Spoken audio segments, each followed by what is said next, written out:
Bagaimana Nabi SAW waktu berziarah kubur orang tuanya, apa yang dibaca? Nabi SAW disebutkan hanya menziarahi kubur ibunya, Aminah, di daerah Rabwah,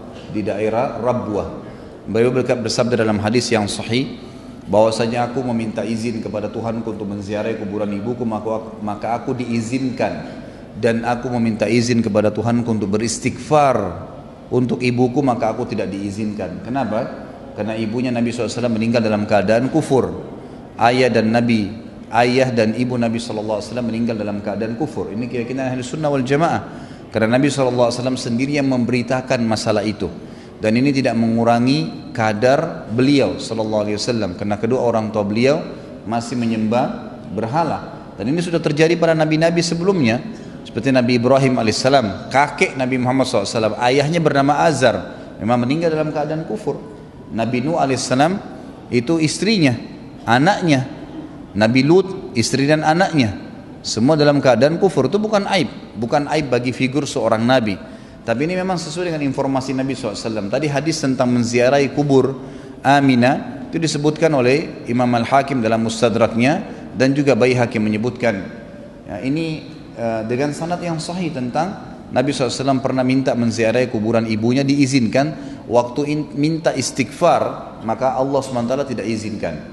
Kemudian masalah ayahnya adalah hadis Nabi SAW juga pada saat dalam hadis Bukhari, di mana Nabi SAW pernah didatangi oleh beberapa sahabat, dan mereka bertanya hal-hal yang sepele. Kadang-kadang kalau ada hukum turun, lalu mereka bertanya, kenapa tidak begini ya Rasulullah, dan kenapa tidak begitu ya Rasulullah.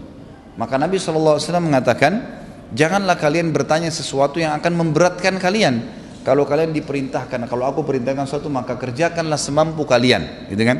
Dan apa yang aku larang tinggalkan. Ini sabda Nabi SAW. Lalu Nabi berkata kepada para sahabatnya, naik ke atas mimbar, sekarang saya berikan kesempatan kalian untuk bertanya. Silakan bertanya apa saja, tapi untuk kali ini. Maka ada seorang sahabat yang baru masuk Islam, dia tahu ayahnya meninggal dalam keadaan kufur di masa jahiliyah. Lalu dia mengatakan, ya Rasulullah, ayah saya di mana sekarang? Sudah mati nih, di mana? Surga atau neraka? Nabi SAW dapat berita dari wahyu mengatakan ayahnya di neraka. Kata Nabi SAW, ayahmu di neraka karena meninggal dalam keadaan kufur. Orang itu spontan marah, keluar dari masjid. Lalu turun wahyu lagi memberitahukan kepada dia tentang apa yang Nabi akan sampaikan. Sebentar lagi saya sampaikan. Orang itu keluar, kata para sahabat, ya Rasulullah, orang itu marah. Kata Nabi, panggil dia. Begitu dia datang, Nabi pegang pundaknya sambil berkata, ayahku dan ayahmu di neraka. Bukan cuma ayahmu, ayahku juga di neraka. Sementara aku adalah seorang nabi, gitu kan? Jadi ini menjelaskan tentang masalah kedua orang tua Nabi SAW. Jadi kalau anda tanya, waktu Nabi ziarah kuburan orang tuanya baca apa? Tidak ada bacaan di situ. Ya, tidak ada bacaan. Tetapi di sini dibolehkan seorang Muslim mendatangi kuburan orang tuanya. Ya, itu hanya itu saja.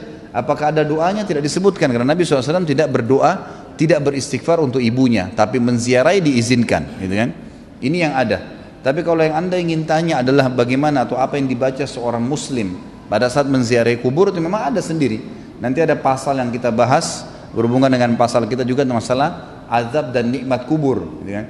Kalau seseorang Muslim mendatangi kubur, disunnahkan dia membaca Assalamualaikum dara qaumin mu'minin, ya, keselamatan bagi kalian wahai penghuni tempat orang-orang yang beriman. Antumus sabiquna wa nahnu insyaallah bikum lahiqun. Kalian telah mendahului kami dan kami akan menyusul kalian. Ada tambahan riwayat mengatakan ghafarallahu mustaqdimina minkum wal mustakhirina minna. Semoga Allah mengampuni orang-orang kalian yang telah mendahului kami dan mengampuni kami juga yang akan menyusul kalian. Ada juga riwayat-riwayat lain yang menyebutkan tentang masalah ragam doa mendatangi kubur. Intinya kita memberikan salam dan mendoakan mereka, itu ada.